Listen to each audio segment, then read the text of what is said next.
ഒരു ദൈവദാസൻ എന്ന നിലയിൽ നാം ഉൾപ്പെട്ടു നിൽക്കുന്ന ഈ കാലഘട്ടത്തെ വിചിന്തനം ചെയ്യുമ്പോൾ എനിക്ക് മനസ്സിലാകുന്നു, ലോകശാസ്ത്രം അനുദിനം പുരോഗതിയിൽ നിന്ന് പുരോഗതിയിലേക്ക് കുതിച്ചുകൊണ്ടിരിക്കുന്നു. ഒരിക്കൽ ആഴിയെ കണ്ടറച്ച മനുഷ്യൻ ആകാശത്തെയും കീഴടക്കിക്കൊണ്ട് തൻ്റെ ജൈത്രയാത്ര തുടരുന്നു. മനുഷ്യൻ പുരോഗതിയുടെ പടവുകൾ ഓരോന്നോരോന്നായി ചവിട്ടിക്കയറുമ്പോഴും മനുഷ്യ സമുദായത്തിന് ഭീഷണി ഉയർത്തുന്ന നിരവധി പ്രശ്നങ്ങൾ നാം ഉൾപ്പെട്ടു നിൽക്കുന്ന ലോകം അഭിമുഖീകരിച്ചുകൊണ്ടിരിക്കുന്നു. ഈ കാലത്തിന് നല്ലൊരു നിർവചനം നൽകുവാൻ ശ്രമിച്ചാൽ, പ്രശസ്ത ഇംഗ്ലീഷ് സാഹിത്യകാരനായിരുന്ന ചാൾസ് ഡീക്കൻസ് എന്ന് പറയുന്ന മനുഷ്യൻ തൻ്റെ നഗരങ്ങളുടെ കഥ എന്ന പുസ്തകം ആരംഭിക്കുമ്പോൾ അദ്ദേഹം അതിന് കൊടുക്കുന്ന ആമുഖമാണ് എൻ്റെ ശ്രദ്ധയിലേക്ക് ഓടി വരുന്നത്. അദ്ദേഹം എഴുതി വരികയാണ്, അത് ഏറ്റവും മെച്ചമായ ഒരു കാലമായിരുന്നു, ഒപ്പം മോശമായതും. അത് വിജ്ഞാനത്തിൻ്റെ യുഗമായിരുന്നു, ഒപ്പം അജ്ഞതയുടെയും. ഞങ്ങളുടെ ലോകം പ്രകാശപൂർണമായിരുന്നു, ഒപ്പം അന്ധകാര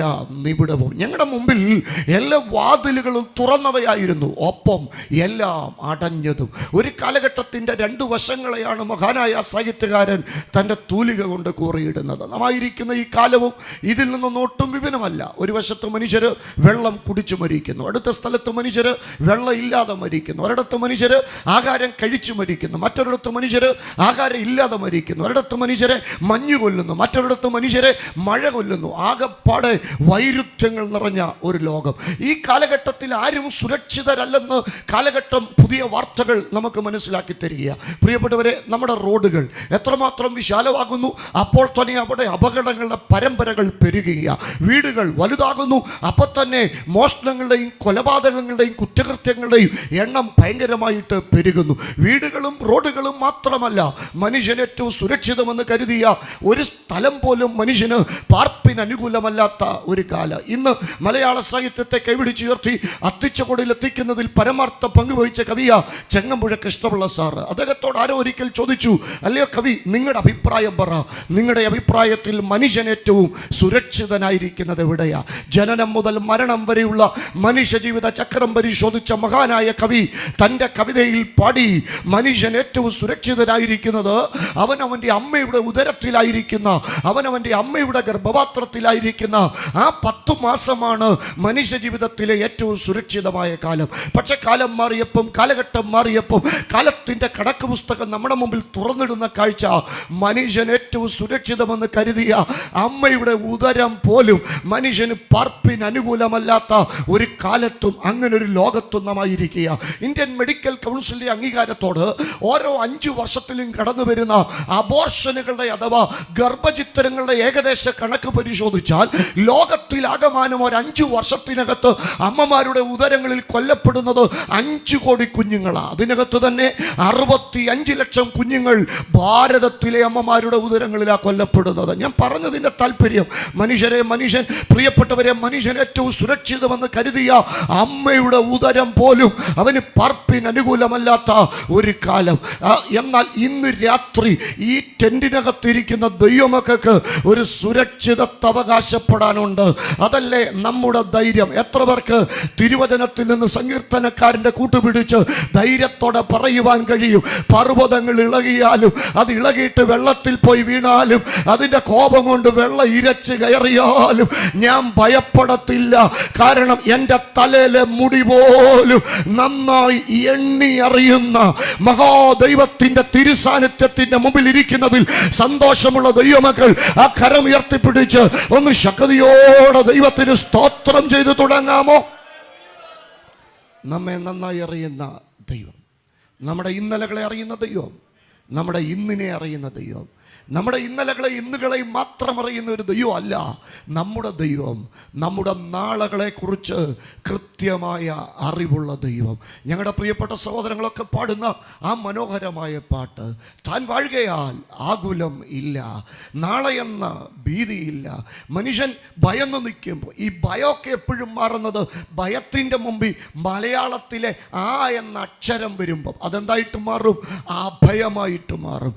ഇന്ന് രാത്രികാലം ഏതെങ്കിലുമൊക്കെ വിഷയത്തിനകത്ത് ഭയന്ന് നിൽക്കുന്നവരാണെങ്കിൽ, പരൽമീനെ റാഞ്ചുവാൻ ശ്രമിക്കുന്നതിനിടയിൽ വലിയ വെള്ളച്ചാട്ടത്തിനകത്ത് അകപ്പെട്ടുപോയ മനുഷ്യൻ്റെ ആ കഴുകൻ്റെ അവസ്ഥയിൽ മനുഷ്യനിങ്ങനെ ഭയന്ന് നിൽക്കുമ്പോൾ ഞങ്ങൾക്ക് ഈ രാത്രി ഒരു സന്ദേശം നിങ്ങളോട് ഓർപ്പിക്കുവാനുള്ളത്, ഏത് ഭയന്ന് നിൽക്കുന്ന മനുഷ്യർക്കും അഭയം നൽകുന്ന നാഥൻ, അതാ ഞങ്ങൾ ഈ രാത്രി പ്രസംഗിക്കുന്ന യേശു. ഏത് ചോദ്യത്തിനും ഉത്തരം, ഏത് പ്രശ്നത്തിനും മതിയായവൻ. ഇന്ന് രാത്രി വരെയുള്ള നിങ്ങൾ നൊമ്പരപ്പെടുന്ന ഏത് പ്രശ്നത്തിനും മതിയായവൻ യേശു. അവിടുന്ന് ആരിലും വലിയവനാ, അവിടുന്ന് ആരെക്കാളും മതിയായവനാ, അവിടുന്ന് ഏത് പ്രശ്നത്തിലും ആശ്വാസ അഭയമാ. ഈ രാത്രി ഞങ്ങൾക്കൊരു ഒരു പ്രത്യേകമായ ഉദ്ദേശമുണ്ട്. ഈ യോഗം കഴിഞ്ഞിട്ട് ഇവിടെ കുറെ ആളുകൾ കൂടി വന്ന് ഈ യോഗത്തിനൊരു കമന്റ് ഇടുക എന്നതിനപ്പുറത്ത് ഞങ്ങളുടെ ഉദ്ദേശം ഇത്രയേ ഉള്ളൂ. ആരെങ്കിലും ഏതെങ്കിലും പ്രശ്നത്തിനകത്ത് അന്താളിച്ചു നിൽക്കുന്നവരാണെങ്കിൽ ഞങ്ങൾക്ക് അഭയം തന്ന ദൈവം നിങ്ങളുടെയും അഭയമാണെന്നുള്ള കാര്യം നിങ്ങളൊന്ന് അനുഭവിച്ചറിയുക എന്നുള്ള കൃത്യമായ ആ ഒരു ലക്ഷ്യത്തോടു കൂടാണ് ഞങ്ങൾ ഈ രാത്രി പ്രസംഗിക്കുന്നത്. ഈ യോഗത്തിന്റെ പേര് ഇതൊരു മതപഠന ക്ലാസ്സോ മത കൺവെൻഷനോ ഒന്നുമല്ല. ഈ യോഗത്തിന്റെ പേര് അതിന്റെ ഹെഡിങ്ങിലുണ്ട്, ബൈബിൾ കൺവെൻഷൻ. ഒറ്റ കാര്യമുള്ളൂ, ഈ യോഗം കൊണ്ട് ഞങ്ങൾ ഉദ്ദേശിക്കുന്നത് ഈ നാട്ടുകാരെല്ലാം ബൈബിളിനെ അറിയണം. ആരും ബൈബിളിനെ അറിയാതെ പോകരുത്. എന്താ ബൈബിളിന്റെ പ്രത്യേകത? ക്രിസ്ത്യാനികളുടെ മതഗ്രന്ഥം ഇല്ല. ക്രിസ്ത്യാനിത്വം ഒരു മതമല്ലല്ലോ.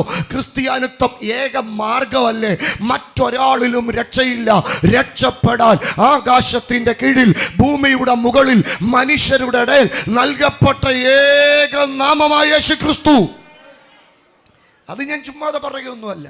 ഞാൻ എൻ്റെ 11ാമത്തെ വയസ്സ് മുതൽ ഈ യേശുവിനെ പ്രസംഗിക്കാൻ തുടങ്ങിയ ആളാണ്. യേശുവിന് തുല്യൻ മറ്റാരുമില്ലെന്ന് പറയാൻ ഒരു കാര്യമുണ്ട് പ്രിയപ്പെട്ടവരെ. ഞാൻ എൻ്റെ പ്രബുദ്ധരായ കേൾവിക്കാരോട് ചോദിക്കുക, യേശു ജനിച്ചതുപോലെ ജനിച്ച ഒരാരാധ്യ പുരുഷന്റെ പേര് നിങ്ങൾക്കറിയാവോ? യേശു ജീവിച്ചതുപോലെ ജീവിച്ച ഒരാളെ നിങ്ങൾക്കൊന്ന് പരിചയപ്പെടുത്താവോ?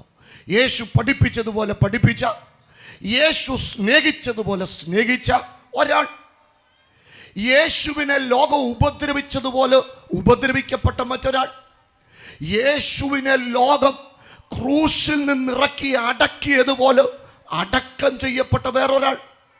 അടുത്തതൊന്നും സമാനതകളില്ലാത്ത കാര്യമാണ്.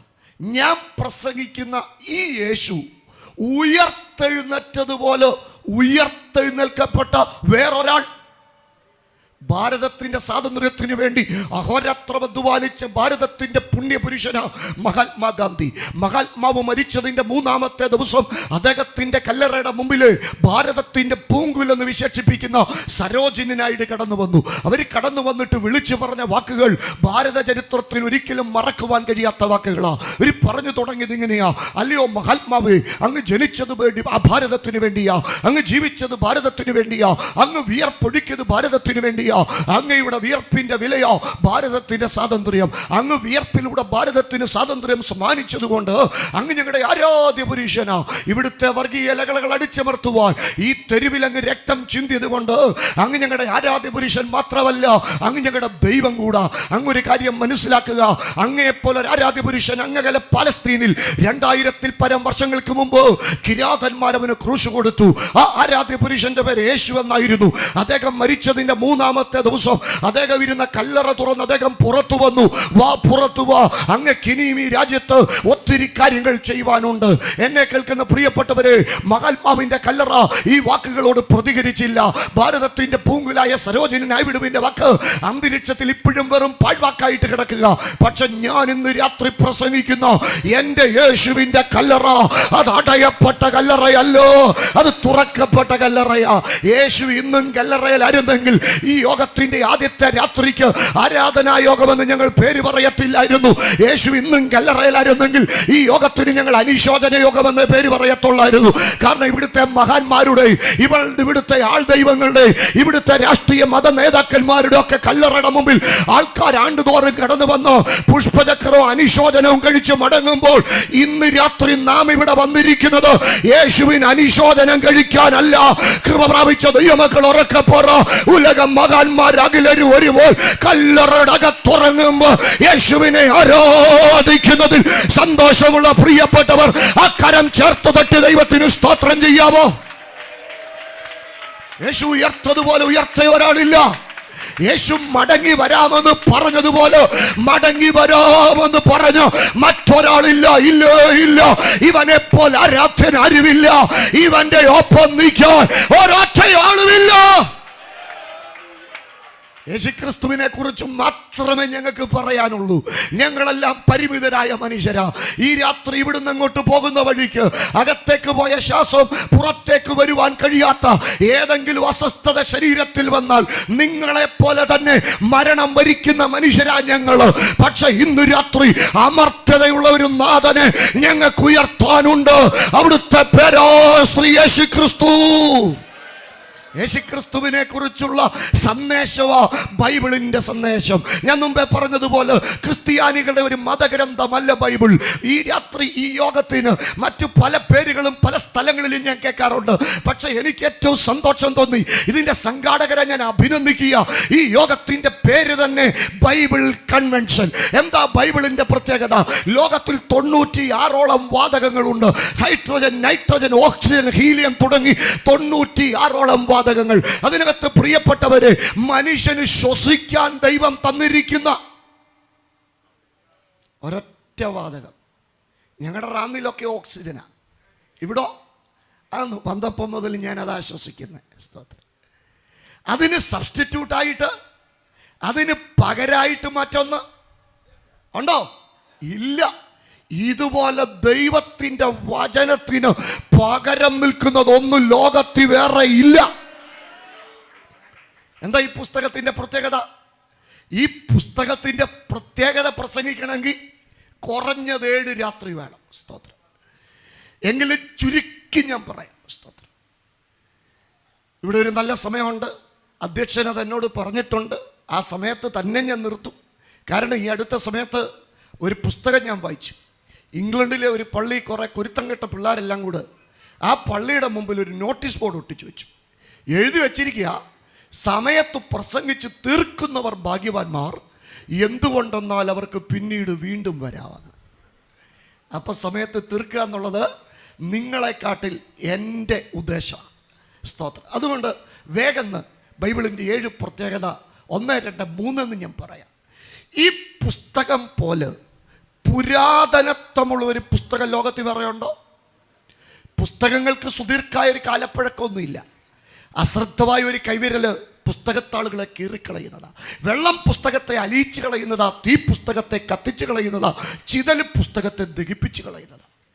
നൂറ്റാണ്ടുകളുടെ ബൈബിൾ ചരിത്രത്തിൽ ഈ പുസ്തകത്തെ നശിപ്പിക്കാൻ വ്യക്തികൾ, കുടുംബങ്ങൾ, സമൂഹങ്ങൾ, സാമ്രാജ്യങ്ങൾ, ചക്രവർത്തിമാർ, രാഷ്ട്രങ്ങൾ, രാജാക്കന്മാർ, എത്രയോ ആളുകൾ എഴുന്നേറ്റു. പക്ഷേ അവരുടെ എല്ലാം വെല്ലുവിളികളെ അതിജീവിച്ച് ഇന്നും മനുഷ്യന്റെ നിലനിൽപ്പിന് ആധാരമായി ഈ പുസ്തകം വർദ്ധിക്കുക. 3-ാം നൂറ്റാണ്ടിലെ ഏറ്റവും പ്രസിദ്ധനായ റോമൻ ചക്രവർത്തിയാ ഡൈക്ലേഷ്യൻ. ഡൈക്ലേഷ്യൻ ഒരു ആഗ്രഹവും അതിനപ്പുറം ഒരു പ്രഖ്യാപനവും നടത്തി പോലും. എന്തായിരുന്നു പ്രഖ്യാപനം? 5 വർഷം നീണ്ടു നിൽക്കുന്ന ഒരു അജണ്ട. ആ അജണ്ടയുടെ ഉദ്ദേശം ഇത്രയേ ഉള്ളൂ: ബൈബിൾ ഭൂമുഖത്തു നിന്ന് തുടച്ചു മാറ്റണം. ഈ പുസ്തകം മാറോടടുക്കി പിടിച്ച എത്രയോ കുടുംബങ്ങൾ രക്തസാക്ഷികളായി. അവരുടെ വീടുകൾ കൽക്കുന്നുകളായി. ഇന്നത്തെ പോലെ മുക്കിന് അച്ചടിശാലയുള്ള ഒരു കാലത്തല്ല ഡൈക്ലേഷ്യൻ ആഗ്രഹം പറഞ്ഞത്. കല്ലെഴുത്തിലും കോലെഴുത്തിലും ചുറ്റെഴുത്തിലും ചുവരെഴുത്തിലും പാപ്പറീസ് ചെടിയുടെ ചുരുളിലും മറ്റും ബൈബിളിൻ്റെ പ്രതികൾ ആലേഖനം ചെയ്തിരിക്കുന്ന കാലഘട്ടത്തിൽ ആഗ്രഹം പോലും ഭൂമുഖത്തു നിന്ന് ഇത് തുടച്ചു മാറ്റാനുള്ള ആഗ്രഹം. 5 വർഷത്തിനന്തരം റോമൻ കൊട്ടാരത്തിന്റെ മട്ടുപ്പാവിൽ നിന്നുകൊണ്ട് ഡൈക്ലേഷ്യൻ ഉറക്കെ പറഞ്ഞു പോലും, നാം നമ്മുടെ ഉദ്യമത്തിൽ വിജയിച്ചു, ബൈബിൾ ഭൂമുഖത്തു നിന്ന് തുടച്ചു മാറ്റപ്പെട്ടു. അത് പറഞ്ഞതിന് കൃത്യം 2 വർഷത്തിനന്തരം തെരുവിൽ ചാകുന്ന ഒരു നായെപ്പോലെ മാനസിക നിലതെറ്റിയവനായി ഡൈക്ലേഷ്യൻ ഭ്രാന്തനായി മരിച്ചു. ആ കൊട്ടാരത്തിനകത്തു നിന്ന് ഒരു ചക്രവർത്തി ക്രിസ്തീയ സത്യങ്ങളിലേക്ക് ആകൃഷ്ടനായി. ചരിത്രത്തിൽ പഠിക്കുന്നവർക്ക് അദ്ദേഹത്തിൻ്റെ പേരറിയാം. മലയാളത്തിൽ കുസ്തന്തീനോസ്, ഇംഗ്ലീഷിൽ കോൺസ്റ്റന്റീൻ. അദ്ദേഹം ഒരു ആഗ്രഹം പറഞ്ഞു പോലും, ആരെങ്കിലും ബൈബിളിൻ്റെ ഒരു കൈയെടുത്ത് പ്രതി റോമൻ കൊട്ടാരത്തിൻ്റെ അകത്ത് കൊണ്ടുവന്നാൽ ഞാൻ അവർക്ക് ധാരാളം സ്വർണ്ണ നാണയങ്ങൾ സമ്മാനം തരാം. 24 മണിക്കൂറിനകത്ത് ഒരു കൈയെഴുത്ത് പ്രതിയല്ല, ഏകദേശം 62 കൈയെഴുത്ത് പ്രതികൾ ബൈബിളിൻ്റെതായിട്ട് ആ കൊട്ടാരത്തിനകത്ത് വന്നു. ഞാൻ പറഞ്ഞതിൻ്റെ താല്പര്യം, എവിടെ നശിപ്പിക്കുവാൻ ശ്രമിച്ചോ അവിടെ വിജയിച്ച പുസ്തകമാ ഞാൻ ഇന്ന് രാത്രി ഉയർത്തുന്ന പുസ്തകം. ആര് ഈ പുസ്തകത്തിനെതിരെ എഴുന്നേറ്റാലും, എവിടെ ഇതിന്റെ പ്രതികൾ കീറിക്കളയാൻ ശ്രമിച്ചാലും അവിടെ വിജയിക്കുന്ന പുസ്തകമോ ഈ രാത്രി ഞാൻ ഉയർത്തുന്ന തിരുവെഴുത്ത്. ബൈബിൾ പുരാതനത്വത്തിന്റെ പുസ്തകമായിരിക്കുമെന്ന് തന്നെ ബൈബിളിന്റെ രണ്ടാമത്തെ പ്രത്യേകതയാ അതിൻ്റെ ആധുനികത. ഇതുപോലെ ആധുനിക വിഷയങ്ങളെക്കുറിച്ച് ആധികാരികമായി സംസാരിക്കുന്ന ഒരു പുസ്തകം. ഭൂമി ഉരുണ്ടതാണെന്ന് ലോകത്തിന് പറഞ്ഞു കൊടുത്തത് ബൈബിളല്ലേ? ഭൂമിയെ ദൈവം അച്ചുതണ്ടിന്മേൽ നിർത്തിയിരിക്കുന്ന വിവരം ലോകത്തിന് പറഞ്ഞു കൊടുത്ത പുസ്തകം ബൈബിളല്ലേ? ശൂന്യാകാശത്തിൽ അളക്കുവാൻ കഴിയാത്ത അതിരുകളുണ്ടെന്നും അവിടെ നക്ഷത്രഗോളങ്ങളെ ദൈവം ഇങ്ങനെ മാനമായി ചമച്ചു വെച്ചിരിക്കുന്ന വിവരം ലോകത്തിന് പറഞ്ഞു കൊടുത്ത പുസ്തകം ബൈബിളല്ലേ? സമുദ്രത്തിൽ പ്രകൃതിദത്തമായ പാതകളുണ്ടെന്നും അതിലെ കൂടെ മനുഷ്യന് കപ്പലുകളിൽ യാത്ര ചെയ്ത് ഭൂഖണ്ഡാതിർത്തികളെ ഭേദിക്കുവാൻ കഴിയുമെന്നുള്ള വിവരം ലോകത്തിന് പറഞ്ഞു കൊടുത്ത പുസ്തകം ബൈബിളല്ലേ? ഇങ്ങനെ ആധുനികതയുടെ അതിപ്രസരം ഉൾക്കൊള്ളുന്ന ഏത് വിഷയത്തെക്കുറിച്ചും, ഇന്നിന്റെ ഏത് വിഷയം എടുത്തു നോക്കിക്കോ, ചിക്കൻ ഗുനിയയെ കുറിച്ച് ഈ ബൈബിൾ പറഞ്ഞിട്ടുണ്ട്. ലൂലു പോലുള്ള സൂപ്പർ മാർക്കറ്റുകളെ കുറിച്ച് ഈ ബൈബിൾ പറഞ്ഞിട്ടുണ്ട്. നമ്മുടെ നാട്ടിലെ ഈ തട്ടുകടയിലെ എന്താ ചിക്കനും പൊറോട്ടയൊക്കെ കിട്ടുന്ന തട്ടുകടയിലെ അതിനെക്കുറിച്ച് ഏറ്റവും കൂടുതൽ നമ്മൾ ഈ കാലത്ത് കേട്ട ഒരു വാക്കല്ലേ ലോക്ക്ഡൗൺ. ലോക്ക്ഡൗണിനെ കുറിച്ച് മോദി ഗവൺമെന്റ് പ്രഖ്യാപിച്ചപ്പോഴല്ലേ നമ്മളൊരു വാക്ക് അങ്ങനെ കേട്ടത് തന്നെ. സത്യത്തിൽ ഈ ലോക്ക്ഡൗൺ ആരംഭിച്ചത് എവിടെയാണെന്നറിയാം? രാവിലെ ഈ ആൻറ്റി അത് പറഞ്ഞു. മരുഭൂമിയിലെ സഭയോടുള്ള ബന്ധത്തിൽ ആങ്ങളെയും പെങ്ങളും തമ്മിൽ വഴക്ക്. ആ വഴക്കിൻ്റെ ഇടയിൽ ഒരു ചെറിയ രോഗം, ആ രോഗത്തിൻ്റെ പേര് കുഷ്ഠം. ഇന്നത്തെ കോവിഡ് പോലെ അന്ന് കുഷ്ഠം പകർച്ചവ്യാധി ആയതുകൊണ്ട് മിരിയാമിനെ കൊണ്ട് എവിടാക്കിയെന്നറിയാം? ക്വാറന്റൈനിലാക്കി. അങ്ങനെ മിരിയാമിനെ ക്വാറന്റൈനിലാക്കിയ ആ 7 ദിവസം ചർച്ച് എവിടെ പോയി? ലോക്ക്ഡൗണിലായി. അപ്പം ആദ്യത്തെ ലോക്ക്ഡൗൺ ആരംഭിക്കുന്നത് എവിടെ? ഹലോ, ബൈബിളില. അങ്ങനെ ഞാൻ ഇന്നും ഓർക്കുന്നുണ്ട്, ഞങ്ങളൊക്കെ ഒരു നാട്ടുകാരാണ്, അതുകൊണ്ട് തന്നെ റാന്നിക്കാരെ കാണുമ്പോൾ ഒരു സന്തോഷവും ആവേശവും കൂടുതലാണ്. ഈ റാന്നിയിൽ നിന്നും കൊണ്ട് കുറേ വർഷം മുമ്പ് ഒരു ഉദ്ദേശി പ്രസംഗിച്ചു പോലും, യഹോവയുടെ പുസ്തകത്തിൽ അന്വേഷിച്ച് നോക്കുവീ, അവയിൽ ഒന്നിന് ഇണയില്ലാതിരിക്കുകയില്ല. ഇന്നലകളിൽ ലോകത്തിൽ സംഭവിച്ചതും ഇന്ന് ലോകത്തിൽ സംഭവിച്ചുകൊണ്ടിരിക്കുന്നതും നാളെ ലോകത്തിൽ സംഭവിക്കാൻ സാധ്യതയുള്ളതുമായ ഏത് വിഷയത്തെക്കുറിച്ചും ബൈബിളിന് സമ്പാദിക്കുവാനുണ്ട്, സംസാരിക്കാനുണ്ടെന്നൊക്കെ പറഞ്ഞ് 1.5 മണിക്കൂറത്തെ പരസ്യക്കവല പ്രസംഗം എനിക്ക് ഭയങ്കര ഇഷ്ടമാണ്. കാര്യം അവിടെ സമയമൊന്നും നോക്കേണ്ട കാര്യമില്ലല്ലോ. നമുക്ക് ഇഷ്ടമുള്ളപ്പോൾ തുടങ്ങാം, നമുക്ക് ഇഷ്ടമുള്ളപ്പോൾ എന്ത് ചെയ്യാൻ പറ്റും? തീർക്കാൻ പറ്റും. അങ്ങനെ എന്താണെങ്കിലും പ്രസംഗമൊക്കെ കഴിഞ്ഞപ്പോൾ കുറേ പിള്ളേർ, ഒരു 5-6 ചെറുപ്പക്കാർ പിള്ളേർ അങ്ങനെ ഈ പരസ്യത്തിൽ പ്രസംഗിച്ചാൽ ഒരു ഗുണം ഇതാ, പ്രതീക്ഷിക്കാത്ത ആളുകളുടെ കയ്യിൽ നിന്ന് ഇങ്ങനെ എന്തെങ്കിലുമൊക്കെ കിട്ടും. ചിലപ്പം കിട്ടുന്നത് ഉപദ്രവമൊക്കെ ആയിരിക്കും. അതൊന്നും ഞങ്ങൾക്ക് വലിയ വിഷയമൊന്നുമല്ല. അടി കിട്ടിയാലും മേടിച്ചുകൊണ്ട് പോകുന്നവരാണ് ഞങ്ങൾ. ഈയിടെ ഒരു റെയിൽവേ ട്രാക്കിൻ്റെ അടുക്ക് ഉച്ചത്തിൽ ഒരാൾ സംസാരിച്ചുകൊണ്ട് നിൽക്കുന്നു. അങ്ങേരെ കണ്ടപ്പോൾ ഒരു കുടിയനായ മനുഷ്യന് ഏതാണ്ട് ഒരു ഏനക്കേട് തോന്നിയിട്ട് അങ്ങേർക്കിട്ട് ഒരടി. ഈ അടി മേടിച്ചവൻ അതിനെക്കാട്ടി വലിയൊരടി ഈ കുടിയനിട്ട് ഒറ്റയടികൾ താഴെ വീണു. എഴുന്നേറ്റ് കൈ കൂപ്പിക്കൊണ്ട് പറയാ, പൊന്നെ ക്ഷമിക്കണേ, ഉദ്ദേശിയാന്നും കണ്ട് അടിച്ചതാന്ന്. കച്ചവടക്കാരനോട് പറയാ, ഈ ഉദ്ദേശിമാർ ഇച്ചിരി ഒച്ചത്തിൽ പ്രസംഗിക്കുന്നവരാണല്ലോ, കണ്ടപ്പം പുള്ളിക്കൊരു തോന്നല് ഉദ്ദേശിയാന്നും കണ്ട് തെറ്റിദ്ധരിച്ച് എന്ത് ചെയ്തതാ? അടിച്ചതാ. അങ്ങനെ ചിലർക്ക് ഈ ഉദ്ദേശിമാരെ കാണുമ്പോൾ അടിക്കാനൊക്കെ തോന്നും. കൊണ്ടാലും ഞങ്ങൾ സന്തോഷത്തോടെ മേടിച്ചുകൊണ്ട് പോകും. അതിൻ്റെ കാര്യം എന്താണെന്ന് ഞാൻ പിന്നീട് പറയാം, പോട്ടെ.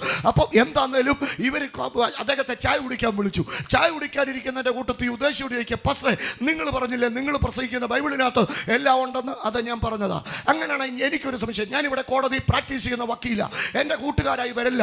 ഞങ്ങളിങ്ങനെ പ്രസംഗം കേട്ടോണ്ടിരിക്കുകയായിരുന്നു, കെങ്കേമം പ്രസംഗമായിരുന്നു. പക്ഷേ എനിക്കൊരു സംശയം, നിങ്ങളുടെ ബൈബിളിനകത്ത് മനുഷ്യർ 2 പോകുന്നതിനെ കുറിച്ച് പറഞ്ഞിട്ടുണ്ട്. 1 പോവാന്ന് പറഞ്ഞാൽ മൂത്രം ഒഴിക്കുക, 2 പോവാന്ന് പറഞ്ഞാൽ മലവിസർജനം നടത്തുക. ഞങ്ങളുടെ ഉദ്ദേശി ഉറക്കെ പറഞ്ഞു, ഞങ്ങളുടെ ബൈബിളിനകത്ത് 2 പോകുന്നതിനെ കുറിച്ച് മാത്രമല്ല എങ്ങനെ പോകണമെന്നും പറഞ്ഞിട്ടുണ്ട്. എങ്ങനെ പോകണ്ടെന്നറിയോ? പഴയ പെന്തിക്കോസുകാരൊക്കെ ഒന്ന് പറഞ്ഞേ. ഇതൊക്കെ അറിയണേ പെന്തിക്കോസി വരണം.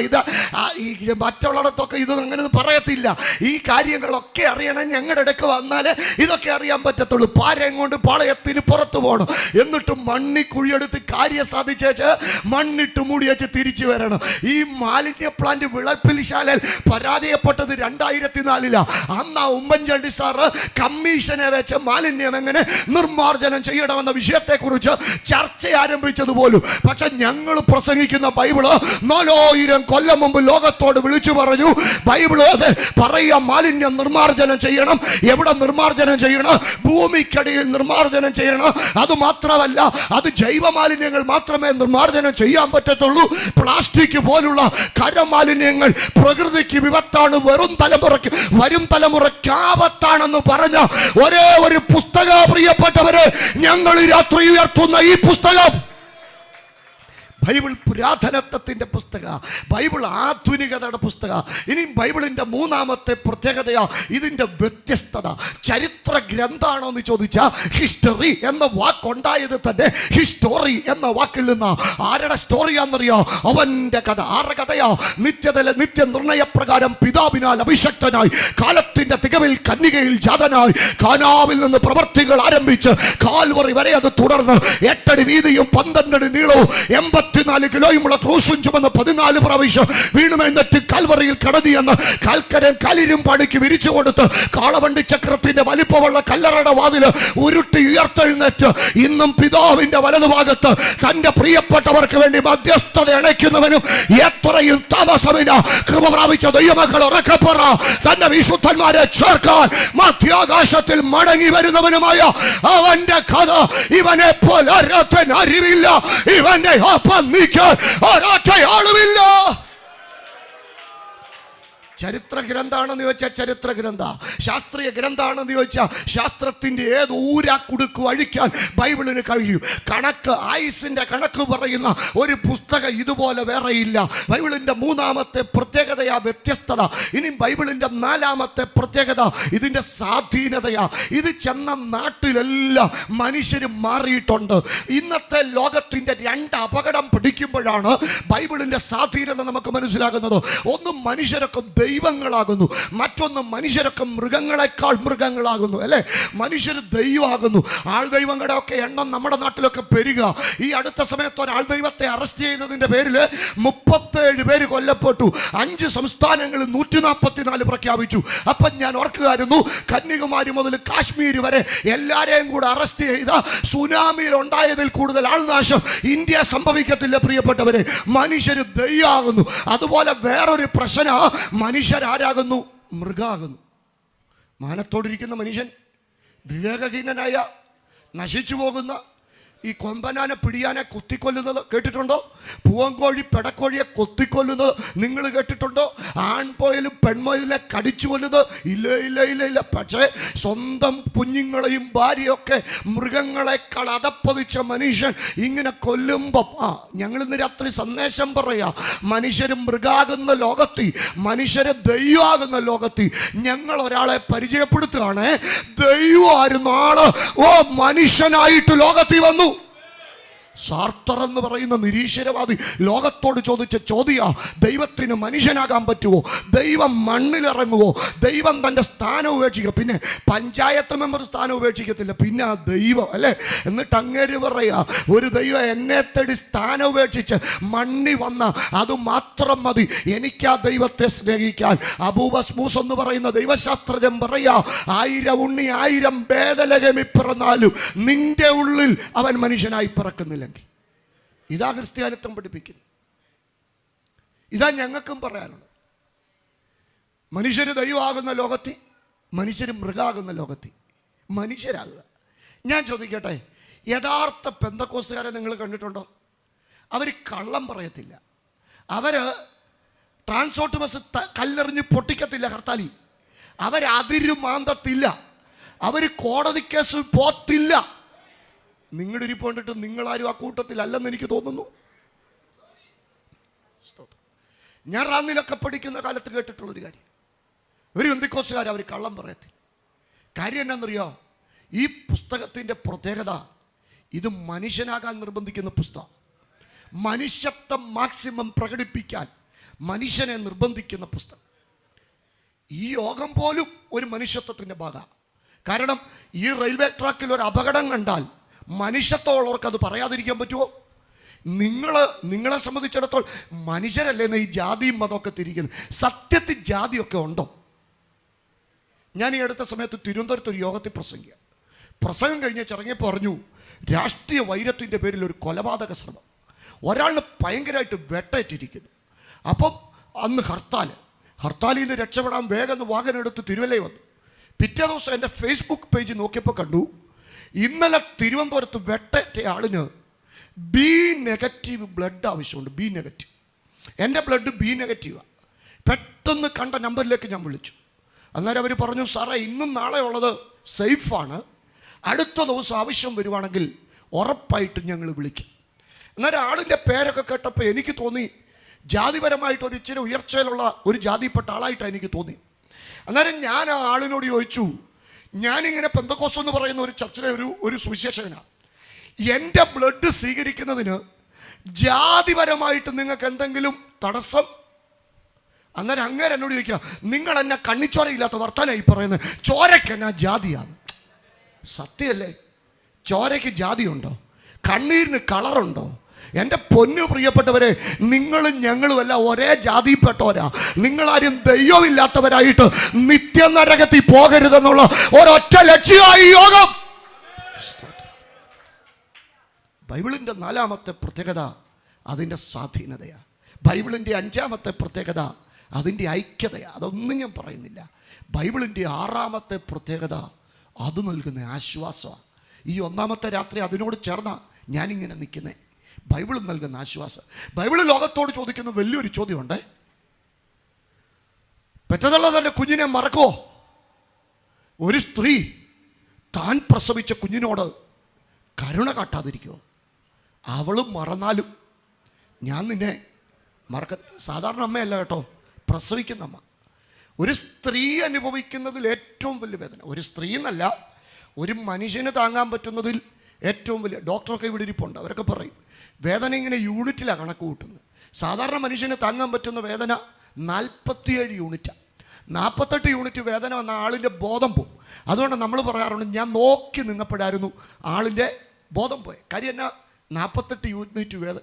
പ്രിയപ്പെട്ടവരെ, ഒരമ്മ പ്രസവിക്കുമ്പോൾ അവരനുഭവിക്കുന്ന വേദനയുടെ അളവ് സ്വാഭാവിക പ്രസവത്തിൽ മനുഷ്യന് താങ്ങാവുന്നതിനേക്കാൾ 10 യൂണിറ്റ് കൂടെ കൂടുതലാണ്. അന്നേരം എത്ര ആയിരിക്കും?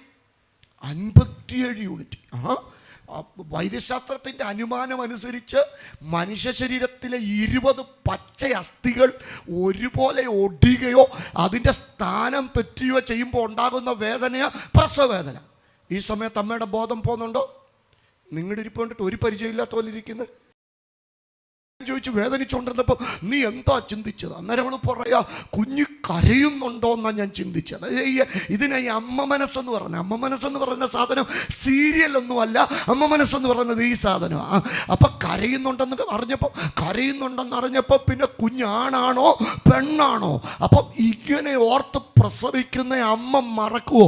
അമ്മ മറക്കുകയും വിൽക്കുകയും തിരിച്ച് മേടിക്കുകയും ഒക്കെ ചെയ്യുന്നതിൻ്റെ വാർത്തയല്ലേ പ്രബുദ്ധ കേരള ഇന്ന് ചർച്ച ചെയ്തുകൊണ്ടിരിക്കുന്നത്. പക്ഷെ ഞാൻ ഇന്ന് രാത്രി ഒരു കാര്യം ഉറക്കെ പറയട്ടെ, അമ്മ മറന്നാലും മറക്കാത്ത ഒരാളാ ഞങ്ങൾ ഈ പ്രസംഗിക്കുന്ന യേശു. നിങ്ങൾക്ക് ഇച്ചിരി കടമൊക്കെ കൊണ്ട് കയറിക്കഴിഞ്ഞാൽ ഉണ്ടല്ലോ, ഈ കുടുംബക്കാരും കൂട്ടക്കാരും എന്നൊക്കെ പറഞ്ഞവരെല്ലാം മറന്നു പോകുന്നേ.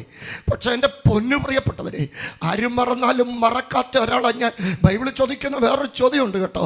കാക്കക്കുഞ്ഞ് ഇര കിട്ടാതെ വിശന്നിരിക്കുമ്പോൾ അതിന് തീരെത്തിച്ചു കൊടുക്കുന്നവനാര്? നിങ്ങൾ കണ്ടിട്ടുണ്ടോ? തള്ളക്കാക്ക കുഞ്ഞുകാക്ക മുലയൂട്ടുന്നത് നിങ്ങൾ ആരെങ്കിലും കണ്ടിട്ടുണ്ടോ?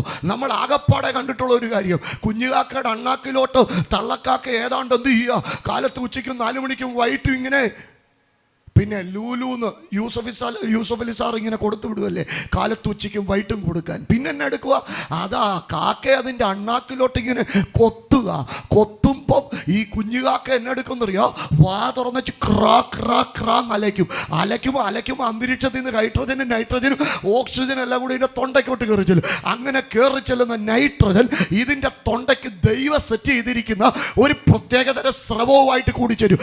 അങ്ങനെ കൂടിച്ചേരുമ്പോൾ ആ രാസപ്രക്രിയ നടന്നിട്ടത് എന്തായിട്ട് മാറുമെന്നറിയോ, ഗ്ലൂക്കോസ് ആയിട്ട് മാറും. അപ്പം കാക്ക കുഞ്ഞ് ആദ്യത്തെ 7 ദിവസം കഴിക്കുന്ന എന്തോ, ഹലോ, ഈ ടെന്റിലിരിക്കുന്ന ദൈവമക്കളോട് ഞാൻ പറയാം, എടാ കാക്ക കുഞ്ഞിന് ഗ്ലൂക്കോസ് കൊടുക്കുന്ന ദൈവം കണ്ടോ. നമ്മുടെ പിള്ളേർക്ക് നമ്മൾ ലാക്ടോജിൻ മേടിച്ച് കൊടുക്കുമ്പോൾ ലാക്ടോജിൻ കൊടുത്ത കൊച്ച 50 കഴിയുമ്പോഴത്തേന് ഹാർട്ട് അടിച്ചു പോകുമ്പോൾ ദണ്ഡിതേ ഗ്ലൂക്കോസ് കഴിച്ച കാക്ക 100 വർഷം പറക്കുക.